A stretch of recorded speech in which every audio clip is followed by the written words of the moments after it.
Good morning, good afternoon, welcome to Bachem, welcome to our webinar towards a more sustainable supply chain. My name is Franz Saladin and I will be moderating today's webinar. Before we get started, a word of disclosure. This first segment of this webinar has been pre-recorded. You will have the opportunity though to give your live questions and we will be trying to answer them at the end of this pre-recorded webinar, of course, then live. Our main presenter today is Chantal Chamberlain. As Bachem Supply Chain Sustainability Manager, Chantal implements and coordinates initiatives directed at making Bachem supply chain more sustainable and resilient. She joined Bachem in 2021, taking on this newly implemented role. She holds a Master of Science in Sustainable Development from the University of Basel and has several years of experience in socially responsible sourcing of raw materials acquired in the consumer goods industry. I am Bachem's Corporate Social Responsibility Compliance Manager, responsible for guiding and reporting the sustainability efforts of the Bachem Group worldwide. Before we get into the details of a more sustainable supply chain, a few words about Bachem, so you know with whom you're engaging today. Bachem is a CDMO, so we are a supplier for the global biopharma industry.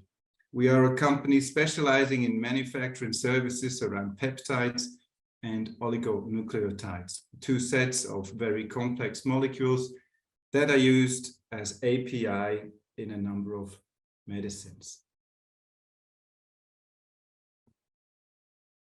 Sustainability, as you can see on this slide, is one of Bachem's strategic foundations. This means that, on the one hand, we are fully committed to our responsibility towards employees, the environment, society, and customers. On the other hand, we are convinced as a company that ethically correct behavior and integrity are essential for a long-lasting business success. Sustainability also means enabling our customers in a spirit of partnership to improve health and increase life expectancy by providing high quality and a fast-growing amount of products. For that means Bachem heavily invests in new production facilities. The world's most modern manufacturing facility is under construction here in Switzerland right now. And we announced just last week that we acquired a site that offers space for further expansion steps to increase the production capacity of the Bachem Group and thus to create a total of up to 3,000 new jobs. Once again, for our housekeeping, do write your questions in the Q&A section anytime, and we will try to answer them at the end of the presentation. And now, I hand over to you, Chantal. Okay. So hello also from my side, and thank you very much, Franz, for this introduction. Before we dive into the topics of today's webinar, I would like to share some words on two of this year's milestones that we have achieved in terms of sustainability. So first of all, as some of you probably have read, we have received the gold rating in this year's EcoVadis CSR assessment.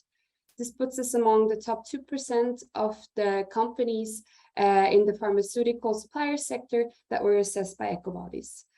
Maybe just as a short side note for the one who are not familiar with EcoVadis, this is a global CSR rating company who have based their methodology on international standards, and the assessment is quite extensive and evaluates several CSR-related criteria in the area of human rights, environment, ethics, and sustainable procurement. Also, this year, Bachem has participated in the Carbon Disclosure Project for the first time. The CDP runs a global disclosure system for companies to measure and manage their environmental impact. And as our aim here is to be transparent with regards to our environmental performance, we have made our submission public. So whenever you're interested, you can check out the report and go into more detail there. Today, I will be talking about some efforts and initiatives that are related to these milestones and that have contributed to our increased sustainability performance, especially from a supply chain perspective. This brings me to the agenda of today. After setting the scene by roughly outlining why we strive for supply chain sustainability and why it really matters, I am building up on our last sustainability webinars topics, which outlined Bachem's CSR management system, and I will explain where the supply chain sustainability efforts are anchored on a strategic level. Then I will talk about the main fields of action we are currently focusing on in order to improve the sustainable development of our supply chain and the corresponding initiatives we are working on to get there. And after a brief outlook and some closing words, I will be more than happy to answer the questions that might arise during my presentation. So before I focus on the more solution-oriented topics of this webinar, I think it's important to emphasize why Bachem invests into supply chain sustainability. So on the one hand, today we are facing an interplay of several social and environmental challenges, which you are all aware of. And with our predicted population growth, these major challenges will most likely intensify, and this calls for more sustainable business practices. On the other hand, it's generally acknowledged that the majority of a business social and environmental impacts occur in their supply chain. And as mentioned by Franz in the introduction, sustainability is one of Bachem's strategic foundation. And as the supply chain is at the very center of sustainability within a company, we really want to make sure that we take responsibility for our entire supply chain, and we have set up our initiatives accordingly. Also, this gives us the opportunity to engage with our supply chain partners and to really intensify our leverages where possible. Apart from that, we are also convinced that sustainability and economic performance are mutually reinforcing, and that, of course, a sustainable supply chain is more resilient. Also, we have observed that the market has grown up and matured a lot in terms of CSR. So to sum up, we are well aware that good sustainability performance throughout our supply chain is a precondition for future business opportunities and also for fulfilling the increasing stakeholder expectations. So to achieve that, Bachem runs a CSR management system, which is based on selected UN Sustainable Development Goals. It was implemented in 2020, and the past webinars have elaborated on this topic. And at the end of the slides, you will also find the link, so you can watch it on demand if you're interested. But maybe just in short, our CSR strategy is derived from our code of conduct, which has incorporated our CSR vision. It is outlined formally in our CSR corporate directive, which also defines what topics were recognized as material within the organization. These are 20 topics, and they are categorized according to the 4 pillars you see here. So they're mainly directed at continuously improving our performance as an attractive employer, in safeguarding the environment, in acting ethically, and in guaranteeing highest quality in products and services. The topics that are highlighted in pink here indicate that a long-term core target has been adopted for these material topics as part of the group's CSR strategy. So, for example, with regards to the reduction of energy consumption and greenhouse gas emissions, respectively, reaching climate neutrality by 2030. Also, for these topics, we have a separate webinar. The link also can be found at the end of the slides. So, supply chain management has several touch points with these material topics, and based on those, we have defined 3 fields of action, within which we see our supply chain as main lever for sustainable development. And you can see them below here in the circle. And these fields are addressed with specific initiatives and corresponding goals and measures, which are formalized in our in the group's CSR improvement plan. And this plan is updated annually and also approved by the CEC. Here again, a bit bigger, you can see the main fields of action I just outlined. I have chosen the image of a puzzle, as of course these fields are not looked at as decoupled, and to symbolize that these fields have several interlinkages or overlaps, also the initiatives that we carry out within them. On the right hand, you see these initiatives that we are currently tackling or that we are planning to tackle in the near future. And these are planned or prioritized and implemented based on Bachem's supply chain risk assessment, the group's targets, and also external stakeholder expectations.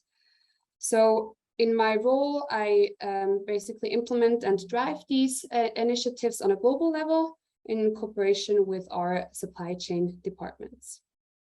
For the time being, I will be touching upon human rights as an integral part of any supply chain sustainability initiative, and will then focus more on the two green puzzle pieces and give you some insights on our supplier sustainability assessments, the responsible sourcing of palm oil, and our greenhouse gas accounting, which newly includes Scope 3 as well.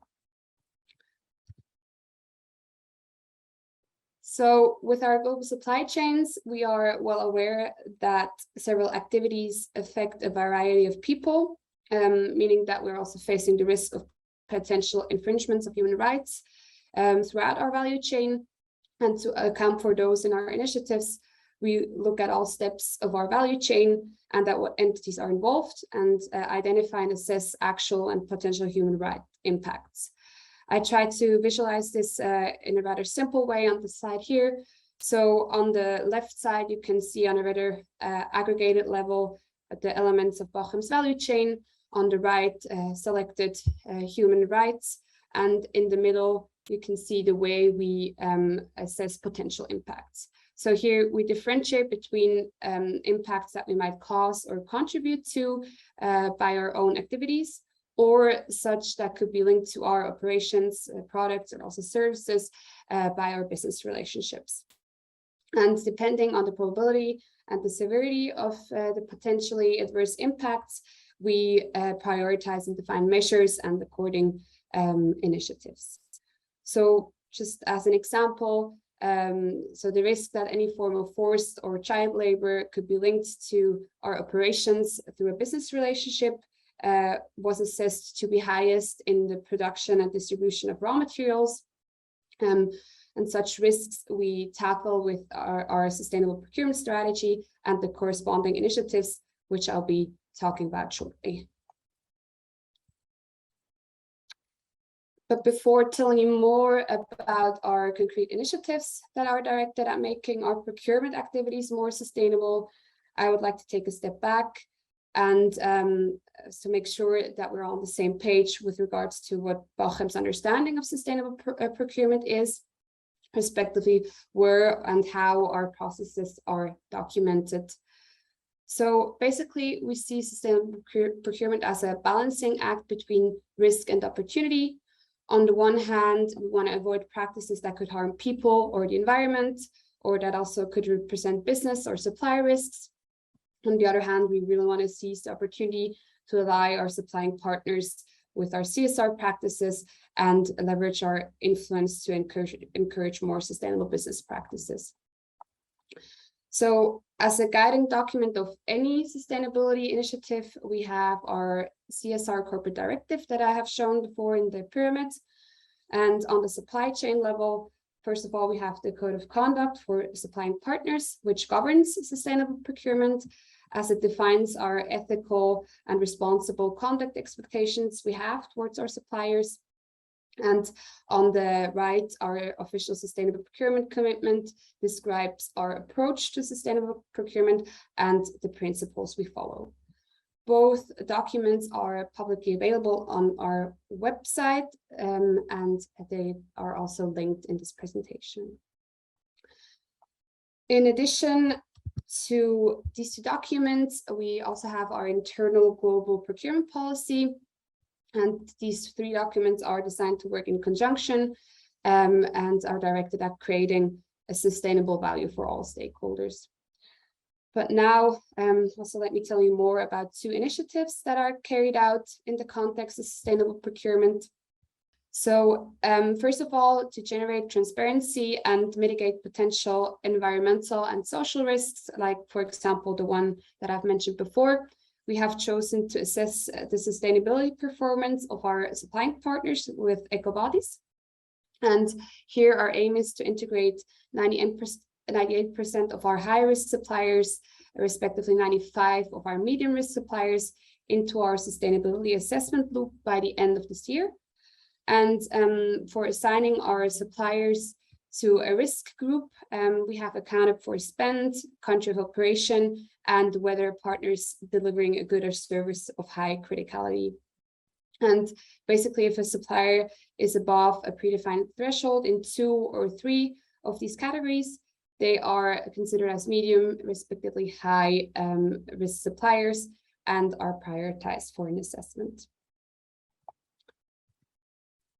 As another initiative directed at making our procurement practices more sustainable, we have introduced the Roundtable on Sustainable Palm Oil Supply Chain Certification Standard for Bachem's production site in Bubendorf, which allows us to handle sustainable palm oil and palm kernel oil via physical supply chains. Maybe just in a nutshell, let me recall the palm oil dilemma and why we see such a RSPO commitment as important. So the cultivation and production of palm oil and palm kernel oil contributes to deforestation, which in turn creates adverse impacts on climate change, biodiversity, and communities. But at the same time, palm oil is a very efficient crop, producing more oil per land area than any other equivalent vegetable crop. So therefore, we see a responsible sourcing of palm oil as an inherent part of a CSR-complying economy and also future business opportunities. Some of you actually might wonder in what products Bachem uses palm oil or palm kernel oil. So the majority used in our production are derivatives, and these are especially relevant for cosmetic peptides. Nevertheless, I want to point out that we are micro users. So compared to other industries, our volumes are very low. However, we see the need here to contribute to the gradual transition towards more sustainable practices within the palm oil industry. Of course, we are always eager to benchmark our efforts and achievements against sparring partners in the industry. And as pointed out in the beginning, our sustainability efforts are externally validated by EcoBodies. And to close the chapter on sustainable procurement, I would like to point out that the so far implemented initiatives have contributed to achieving the EcoBodies Gold medal. As compared to our last year's assessment, we have improved substantially in the evaluated area of sustainable procurement. So this recognition supports our business strategy in that area. And although we still have a long way to go, it proves that we are on the right path. Another important companion or important companions on our path to more sustainable business practices are greenhouse gas emissions. So generally speaking, there are 3 types of greenhouse gas emissions, which are categorized into groups. And these are known as scopes by the Greenhouse Gas Protocol. So the emissions that are created directly from our own company asset, they're classed as scope 1. Scope 2 would cover the indirect emissions arising from, for example, purchased electricity and heat, whereas scope 3 emissions generally cover all the emissions that arise through the supply chain activities up and downstream. Scope 3 emissions generally fall outside a company's direct control, meaning that they're difficult to account for. However, in many sectors, these emissions often represent the largest source of a company's emissions. And with the climate emergency demanding more immediate action, we acknowledge that there's a growing need to reduce greenhouse gas emissions wherever possible. And therefore, we also see it as essential that we as a global company have greater understanding of our true carbon footprint by taking more responsibility in accounting for our scope 3 as well. So what we did so far is that we have created a scope 1 to 3 reporting framework. We have identified structures and activities in our value chain that might be relevant for any of these 15 scope 3 categories. And based on qualitative data, benchmarking, and official criteria, we decided which categories to finally include into our framework. And in the next step, we carried out calculations of these material scope 3 categories based on official emission factors. We started our calculation based on Bubendorf activities. Since 75% of the group's purchase volume can be attributed to Bubendorf, these activities also cover the large majority of the entire group's activity. So the calculation resulted in a rather typical picture in the pharma manufacturing sector. So Bachem's footprint is largely dominated by scope 3. I have not included any concrete numbers in the presentation here, but the scope 3 emissions will form an integral part in the sustainability section of our annual report from the next year on. But if you cannot wait until next year, you're welcome to check out our CDP report, which is, as mentioned before, publicly available. Time has progressed already, which brings me to some closing thoughts and an outlook, starting with this picture, which I find is a suitable symbolization of a sustainability journey.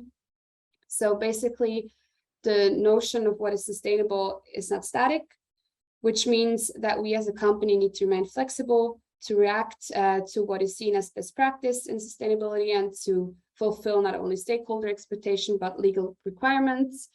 Therefore, the entire path ahead of us might not be visible at all time, but we are convinced that we're on the right way. And to continuously improve, we strive to expand the scope of our supply chain sustainability efforts to further areas in which we see opportunities for enhancing the sustainable development of our supply chain, but also to intensify them in the previously outlined fields of action. So before we switch to a Q&A session, let me clear some of the fog here and give you an outlook on how we are planning to carry on with two of our main initiatives that I have just elaborated on in order for them to also gain more maturity. Starting with our Scope 3 initiative, of course, the effort here does not end with the calculations, but the transparency we create through this extended reporting is a precondition to define quantitative measures for reducing Scope 3 emissions. But as you can imagine, since these emissions are not under our direct control, one major issue with measuring them is the reliability or accuracy of data. And due to data gaps, several assumptions and extrapolations need to be made. So in order to have a more robust overview of our footprint, we are currently and also will be in the near future working on these work streams. So on the one hand, we aim to improve the data quality in order to reduce uncertainties that I just pointed out. On the other hand, we will extend the calculations to further Bachem sites and in the end to the entire group. And on the basis of these two work streams, we will also be able to determine reduction measures with the biggest impact. A quite similar situation we can find with our sustainability assessments of our suppliers. Earlier, I talked about the target we have for 2022. Of course, also here, the work does not end with the fulfillment of this target, but is the foundation for any subsequent actions. As the EcoVadis assessments on one hand show our partner's strength, but also they help to identify improvement possibilities and give us the opportunity to address them directly with our suppliers in the form of corrective actions. So before we extend the sustainability assessments to further parts of our supplier base, we really want to make sure that our supplying partners understand the urgency of sustainability and also what we expect from them. As for real progress and change, we need them to join our team. In that sense, let me close my presentation with an analogy. Sometimes supply chain sustainability reminds me of a global team sport. Bachem is only one player in the game, and teamwork and engagement is needed to jointly tackle the global challenges we face. So our business partners are essential allies in fulfilling principles of sustainable development throughout our supply chain. And with our initiatives, we try to recruit them as team members to intensify our leverage.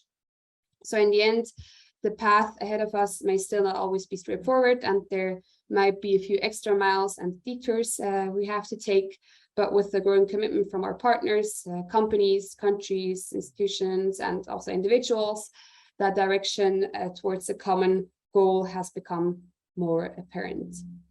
And with this closing words, I would like to hand back over to Franz, who will introduce us to our poll question of today's webinar.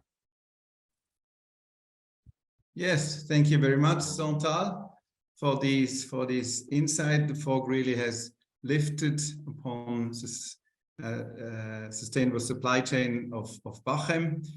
We are back live now, so we are happy to take your questions. Please do type them, as I mentioned in the recording, in the Q&A session below. But before we take your questions, we have a poll that we would like to conduct with you. You have seen that Bachem is doing a lot together with Chantal, looking at the sustainability within their supply chain. So it would be maybe interesting from you to hear, are you with your company also assessing your supply chain systematically for sustainability, that is for adverse social and environmental impacts? Please do answer now, so we can all have a look at the results of this poll. I do not see any answers yet. Yes, they are coming in. So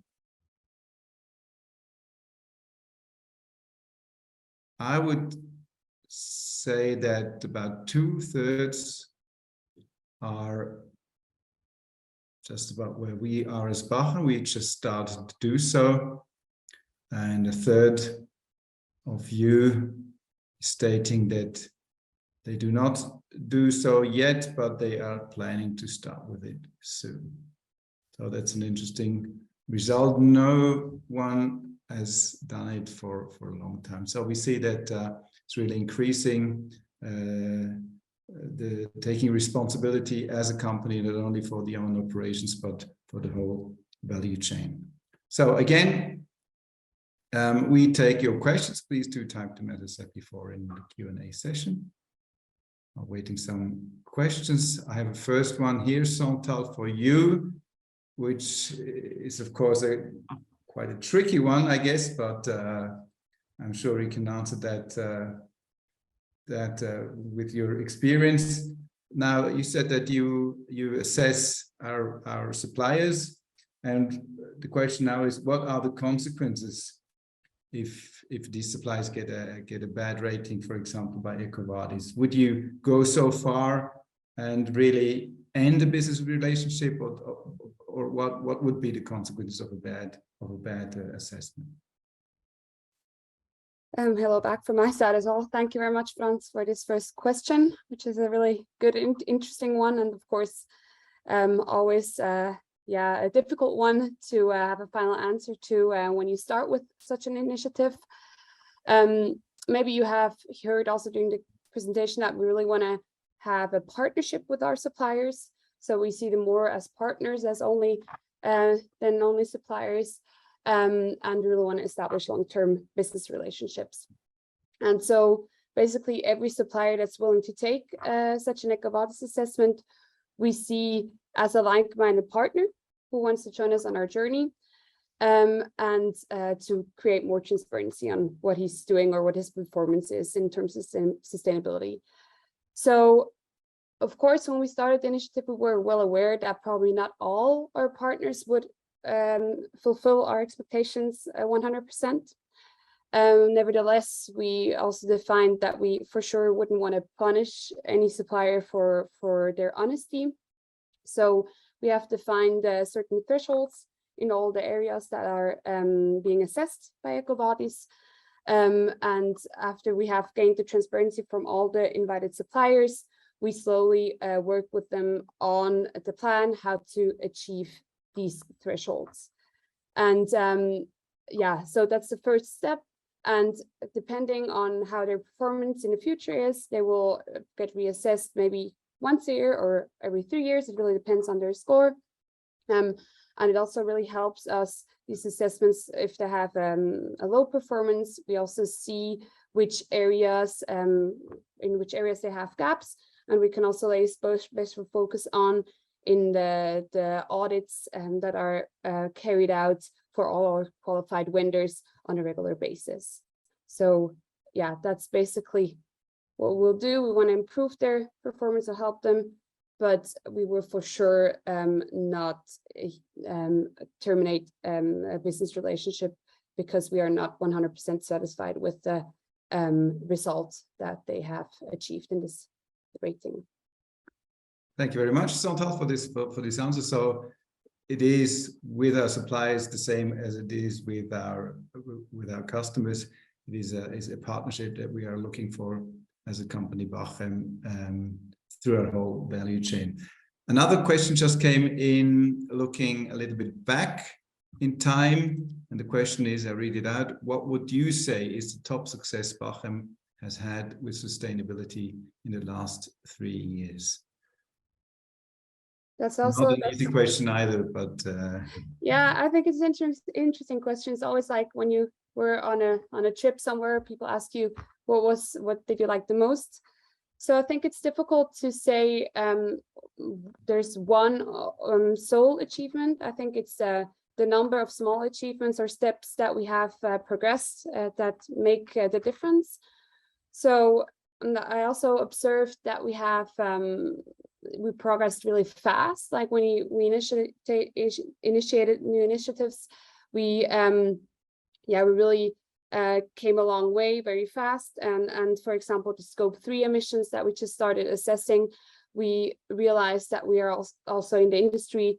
We belong to the rather small group of businesses that do that. And due to the complexity, I would say it's a big achievement to really get that well structured and to gain insights there to really plan actions to reduce in the future and to close the gaps that we have there. Thank you, Chantal. Now, funny enough, this question looked back in time, and the next question is looking ahead. Where do you see the biggest potential, is this question, for improvements with regard to sustainability over the next years? It doesn't say 3 years, but over the next years. Where's the biggest potential? Where can we still have large improvements as a company? Thank you. Yeah, I mean, there's a lot of fields of actions with several ideas for initiatives. But for one, like, I think what everybody is well aware is that peptide manufacturing uses a lot of solvents, and waste is one of our material topics in our CSR framework. So it is very clear that we want to improve there. Also with our the capacity that we're currently extending at all the sites, there will be more waste that will be generating with the use of solvents. So really looking into, on one hand, alternatives like that we would use greener solvents like binary mixtures, or also like different technologies that could reduce the solvents used in production and therefore also reduce the waste that's created. And actually there's an ongoing project looking into the possibility of using reprocessed solvents. So that is, I think, a really big leverage, and also there intensify our actions with regards to recycling, which we are currently already doing, but unfortunately it's not possible yet for all the solvents that we are using. But I would say that's a really big field we could get better in the next years. Thank you for this answer, Chantal. So that's really important as a company, as I work in that field too. It's really important to know as a company where is really your big impact on society and on the environment, and really put the leverage there. So that's what really Chantal elaborated on now in this answer. Another question just came in. I just read it out for you. Our waste is often sent to other countries. Do we know what they are doing with it? So I'm not quite sure what type of waste this question is referring to, but maybe I will relate it to the main waste fraction again that we have. So, for example, the solvents waste that we have, on one hand, we use some of it as waste combustibles internally, but when we send it to other countries, a lot of solvent waste is used, for example, in the cement industry, also as a fuel alternative. So that's for sure a use of it. Apart from that, I mentioned there's some reprocessing going on, depending on what customers that would buy reprocessed solvents. That's also a tricky one, but that's a use as well. To be honest, further examples of where it's being used, I cannot further elaborate on that.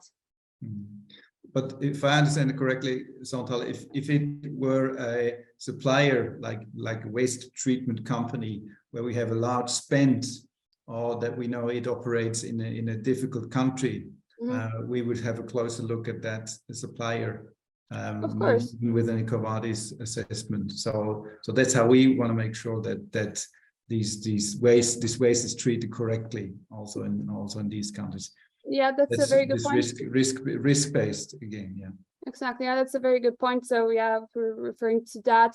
I mean, when we're looking at our supplying partners and assessing them with EcoVadis, we're not only looking at upstream but also downstream suppliers or supplying partners. And so yeah, as I mentioned before, when we look at spend, for example, and country of operation, which could be it might be a risk country in some cases, and also critical suppliers, then we it might be true that for our waste treatment suppliers, we also carry out an EcoVadis assessment depending on the criteria that supplier fulfills.